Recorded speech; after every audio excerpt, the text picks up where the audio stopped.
The favorite part of the sacrament of marriage is the involvement of God in the marriage. The interrelation with another human being. The actual complete and utter trust that you can have in another human being, that your life, your mental state, your emotional state, your body is totally in somebody else's hands. Your life, therefore, is in somebody else's hands. My favorite part of marriage would probably be just the whole team effort, husband and wife going together as one, as a team. A lifelong commitment with my wife in a monogamous relationship is very fulfilling. So that would be my favorite part. My favorite part about being married, other than the intimacy aspects of it, would have to be knowing that I have a best friend for life and someone there that I know that will love me unconditionally, no matter if I'm having a bad day, a great day, a fun day, happy day, sad day, but that he'll always be there for me. The most favorite part of the sacrament of marriage is sex. What are you looking at me crazy for? You know, in that intimate moment when you can engage in that with another person and give your entire being and soul to that other person, and you become one, you live your life differently for the other person that you're married to and for the children that you create through that relationship. And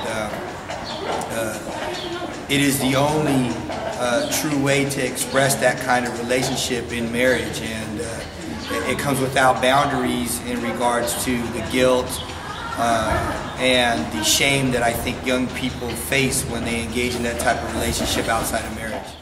The fact that God made me and my husband united, and because He did that, He wanted us to be a reflection of His love to the world.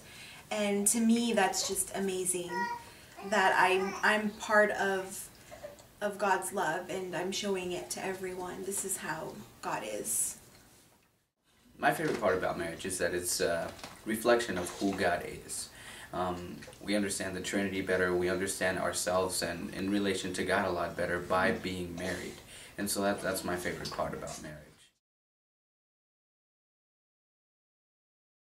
And what is the most difficult part that you find in the sacrament of marriage? Trying to adjust to another person's characteristics. The part that's most difficult is forgetting to involve God in the marriage. Whenever God is involved in the marriage is happy, joyful, and free. And whenever God is not part of the marriage, it's not happy, it's not joyful, it's not free. Some of the challenges would have to be dealing with finances and work schedules and who's supposed to clean what and when things are supposed to get done and how long it's supposed to take. But pretty much other than that, there's not too many difficulties that I've come across. Now, the most challenging aspect is reaching that point. And getting to the point where you can trust somebody totally, completely, implicitly with your life. Challenging is, like I mentioned, we're very busy during the week, Monday through Friday. Our jobs, the jobs that we both have, we're both in education, and so there is a lot asked from us, so the time constraints are sometimes very difficult for us, Monday through Friday. The most challenging part would be maintaining that monogamy and just dealing with someone of the opposite sex, because I believe that men and women are very different. So you have to be tolerant and you have to be patient with your wife.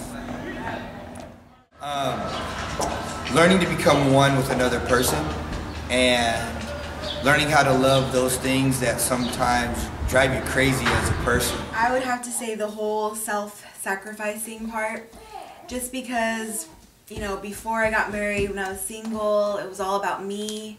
You know, I looked after for myself, I just cared for myself, and then when I met the love of my life, I mean, it changed me for the better, of course, and it made me realize that I'm living for someone else, especially when we have kids, and that's even, I know we're talking about marriage here, but even that is even more self-sacrificing in itself too, because you have, dependents, and you're living for